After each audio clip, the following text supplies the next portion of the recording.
Wanted to meet him in a local coffee shop, and cut a long story short, ended up with £50 notes either side and paper in the middle with an envelope that should have been thousands of pounds. So we went from 1.6 to last year just shy of 15 million.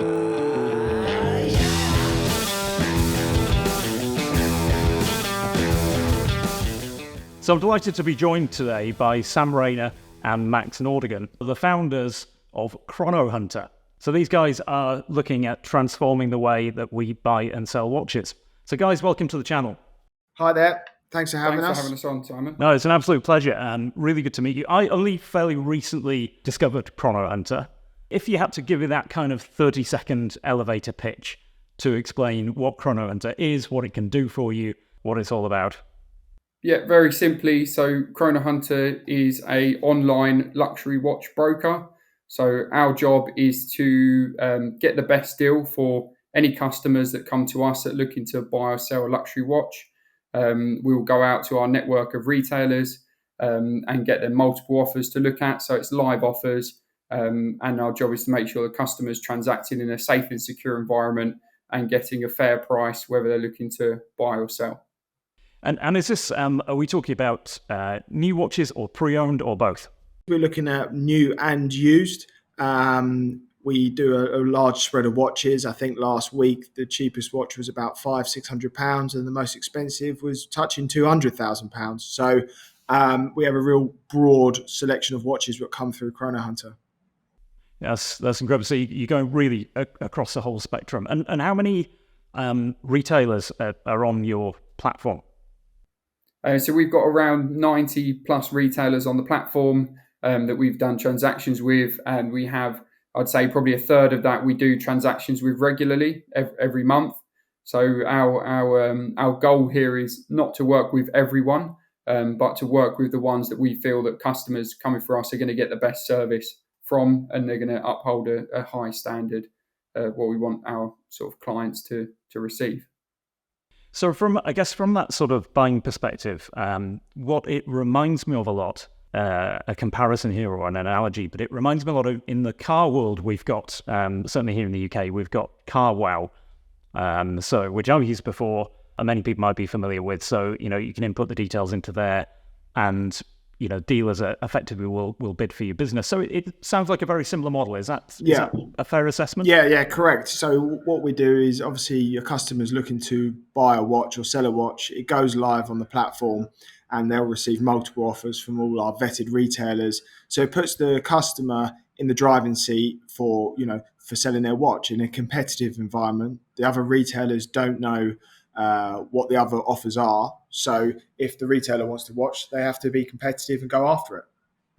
Okay, so I'm going onto your platform. I'm searching for a watch. I don't know, let's say, I want the new Tudor Black Bay 58 GMT, for argument's sake. I enter the details of the watch. That goes out to the retailers who are on your platform, who are distributors for that brand. They will come back with competitive bids. If I then decide to go ahead with one of those, am I paying a fee on top for that when I buy that watch, or is that included in the transaction? No, that's included in the transaction. So the price you see for the purchase is the price you'll be paying. You'll get live offers from the retailers, and they actually have it in stock ready to go. So it's not like an out-of-date advert where you ring up and they go, oh no, I actually haven't got it, or I can get you one. These are watches that are ready to be sent to you, or go and pick them up so you can get it on your wrist.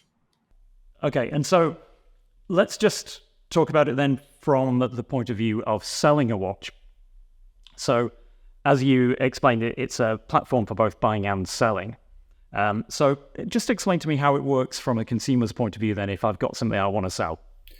Yeah, so just on that, I mean, we do a lot of customers selling. That's the majority of our business currently, a lot more than the buying as it stands. But we're sort of going to be launching a new addition to the website, which will probably prompt people to do a lot more buying for us as well. But just sort of going back to the selling, it works in exactly the same way. A customer's looking to sell a specific watch, they'll provide us with the details of that watch. We will look at our data that we have, first of all, because we've done a lot of transactions, so we can see what this is transacted at more times than not. So we'll be able to give a very accurate price of what a retailer would be looking to pay for it, and then we'll get the customer multiple offers, and then we'll assist with the transaction all the way through to getting the money in their bank. And so just to be clear then, so if I'm going to the platform to sell a watch, the watch isn't being sold to other individuals. It would be businesses, it'd be retailers who would be pre-owned retailers, let's say, who would then be bidding for that watch. Correct. Yeah, correct. Look, there's a large amount of people that prefer selling to retailers because it's a straightforward transaction. They know who they're dealing with. We're sort of, in comparison, when you're selling sort of as a private sale to the general public, you have no idea who you're dealing with.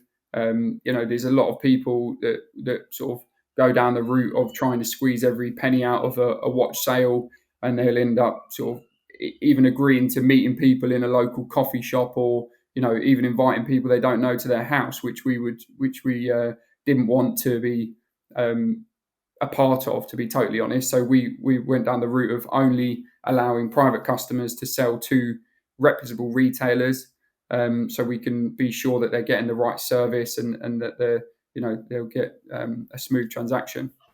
Which was definitely the right idea. As you can see from our Trustpilot reviews, the satisfaction of the customers is great, and it's manageable because we've got a relationship with the retailers, and we can make sure they look after our customers.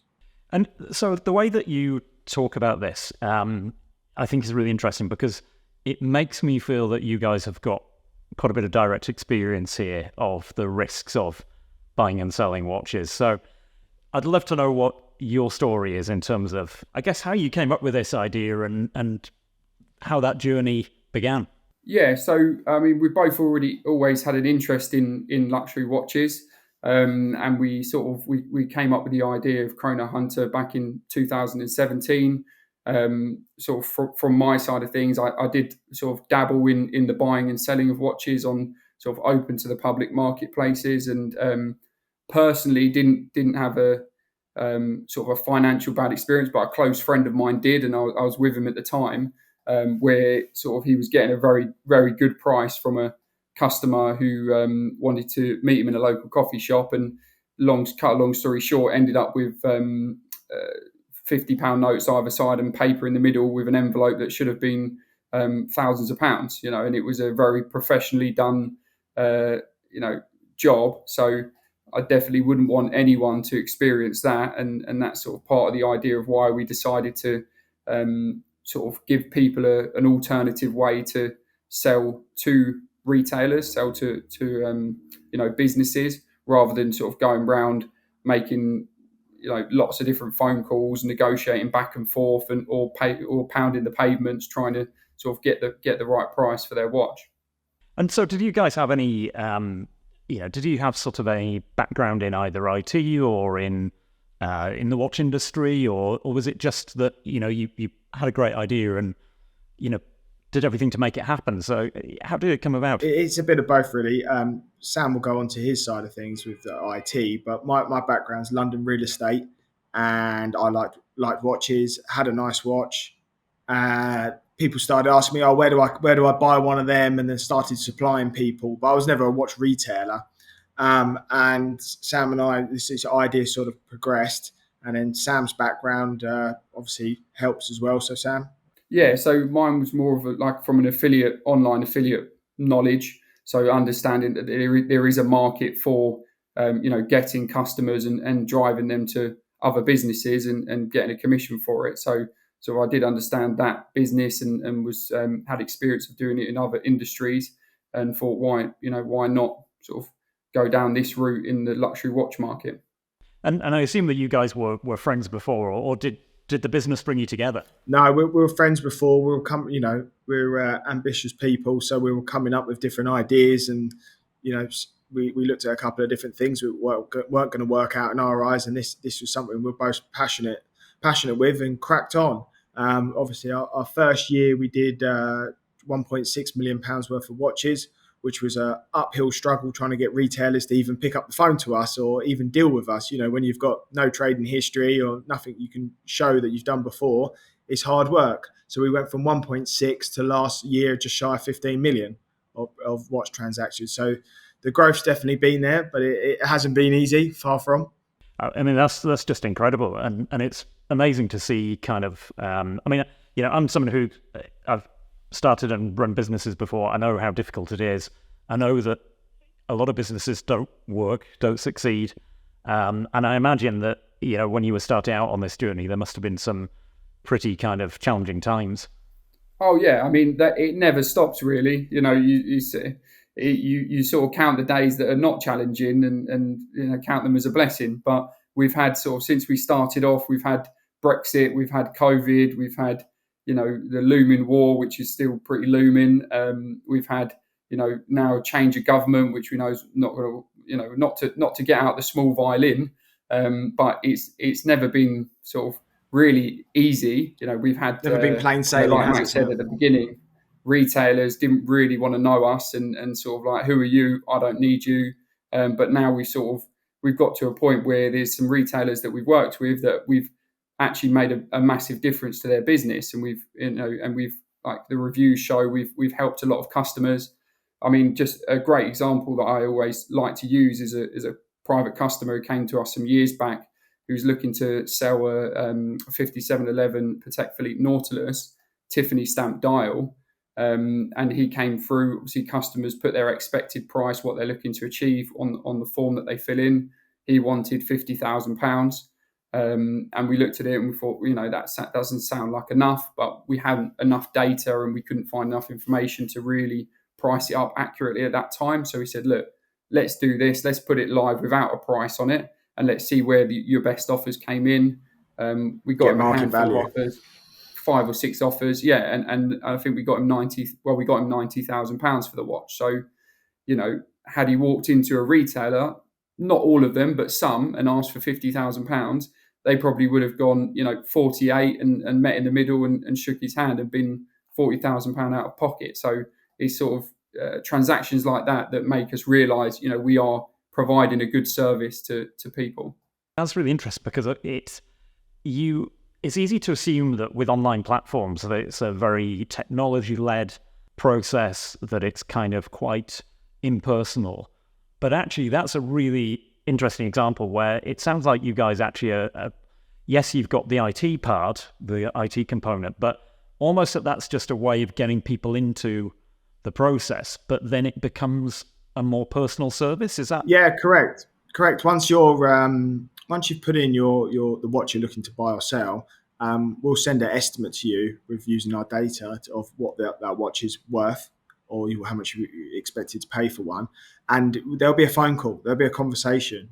What we don't want to do is, we want to educate the people that are buying or selling the watches to make sure they understand the transaction.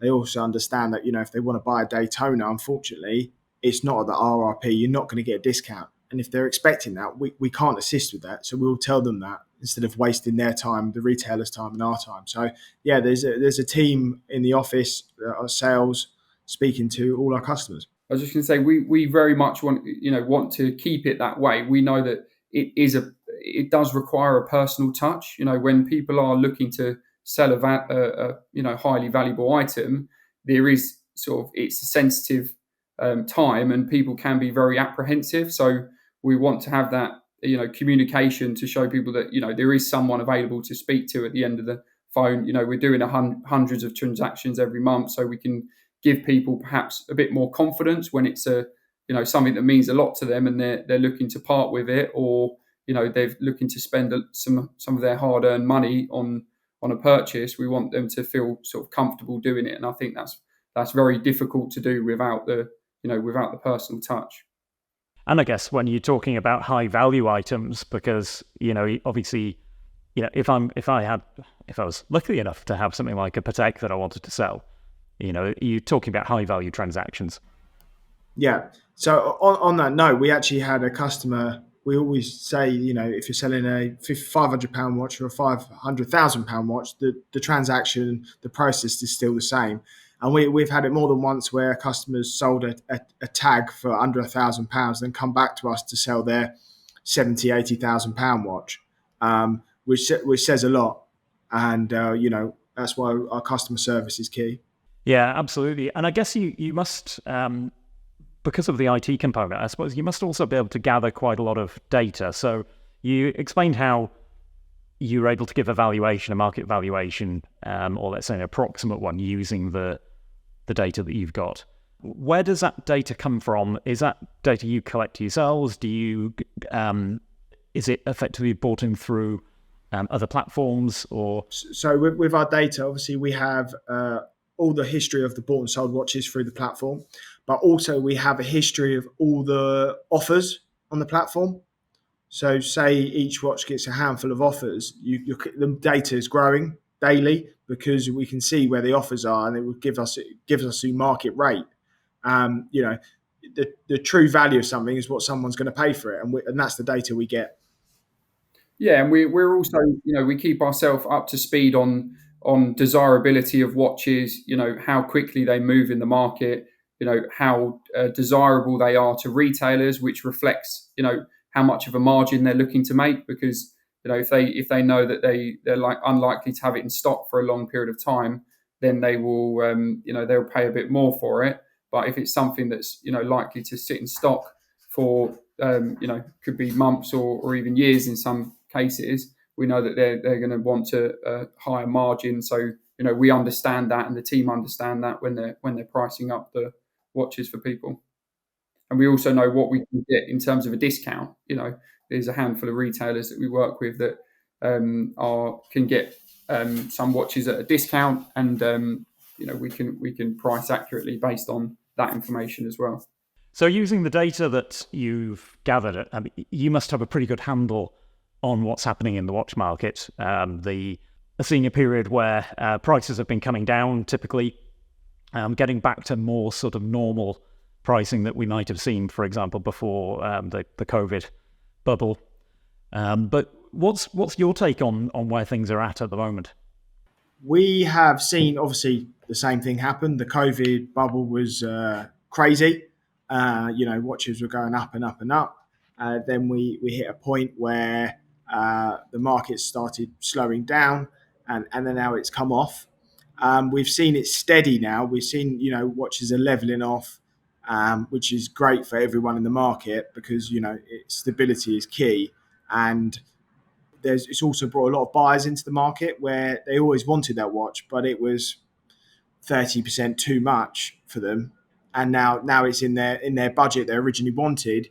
They're coming back in the market and buying. So you're seeing the value sort of stabilizing now, but in terms of the speed of transactions, or how long things are taking to move, is that something that you are able to have a handle on as well? Because it would kind of a bit like the property market when we go into sort of more difficult times.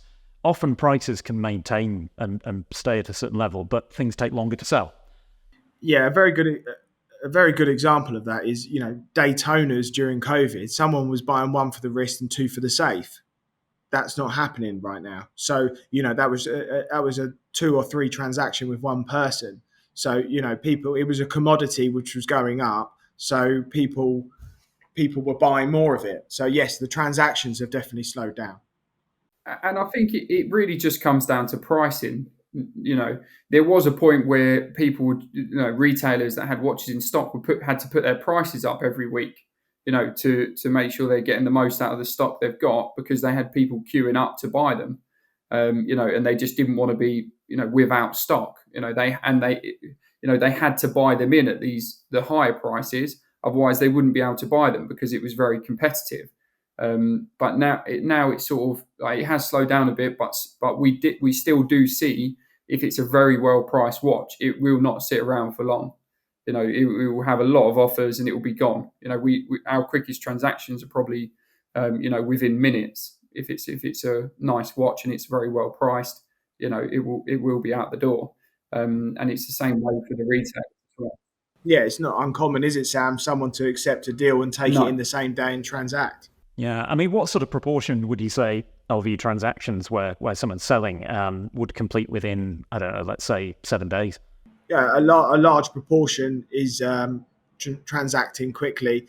If you've got someone who wants to sell the watch, they get the offer they want, they're happy with everything, they get on with it. A lot of people go and drop the watch off. A lot of people send it in the post. It depends on the person. And I assume really. that obviously if you're selling watch to the retailer, you guys are broking the transaction, but obviously you're not handling the watch. It's going directly to the retailer would be my assumption, right? Correct. We don't have the watch. They all have their own inspection processes that they're happy with, and that they use for their day-to-day business. So we leave that down to the retailer.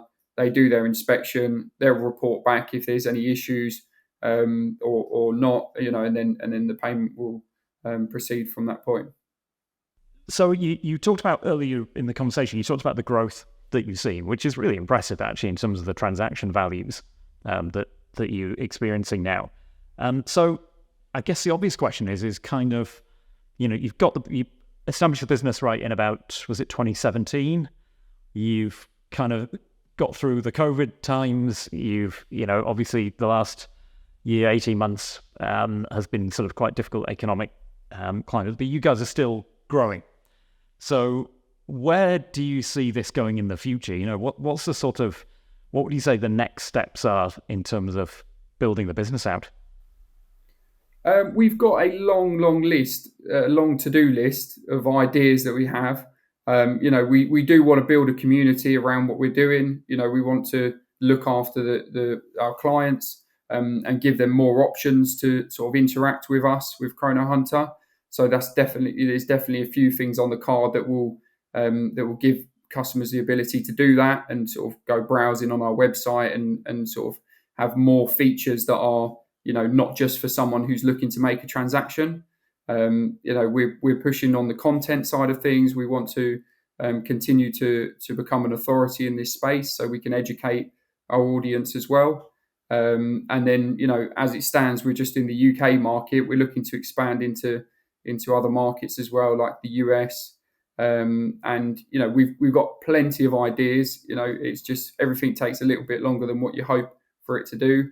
And we also, we know that our processes, we're trying to get them as slick as possible, because there have been times where we did say, look, let's increase the marketing budget. And then sort of we had a lot more than what we could handle and provide the service to. So we've got to balance the ability to be able to provide the right service and grow at the same time. So that very much comes down to processes, efficiency, and creating some tools, digital tools for our team to be able to do that and become more efficient. Yeah, I mean, you talked there about marketing, and I think one thing that is clear is that you guys are kind of really pushing the brand in terms of, certainly I'm seeing more brand awareness out there. I think you've had some articles published about yourselves in some pretty high-end publications. Of course, we're pushing out to everyone. It's business. We're speaking to a lot of people, but we've just put our first event on as well, Wheels and Watches. We had 1,000 people come and with their lovely cars and watches, and it was a morning breakfast to say hello to our customers, talk about watches, talk about cars, which they go hand in hand, and it's brand awareness, which is great. And we've been lucky enough to be in some great publications to push the brand. Yeah, it must be a pretty good feeling when something like is it the Financial Times that wrote about you? Or? Yeah. Yeah, I mean, as a business owner, that's a pretty that's a good day, I would have thought, when you see yourselves in print and something like that. Yeah, definitely. Look, we're trying to get ourselves out there as much as we possibly can. Speaking to as many people as possible and getting back to people as quickly as possible. You know yourself, it's a bit of a balancing act at times. We've got a very good team around us as well that are working very, very hard. So that's helping to push us forward as well, and sort of keep each element of the business going in the right direction. Yeah, I mean, and obviously, your highlights of all of that will be coming on the channel today to talk to my audience, of course. Exactly. Oh, yeah. Good example. So, guys, look, it's been fantastic to speak to you and to understand more about Chrono Hunter and it's a fantastic service, and I think certainly something that I'm going to be looking to use in the future. But just to round it off, just explain where guys should go to get to the platform and to find you. Yeah, you can come directly on www.chronohunter.com. We've also got apps in the App Store on Apple and Android, so you can find us on there.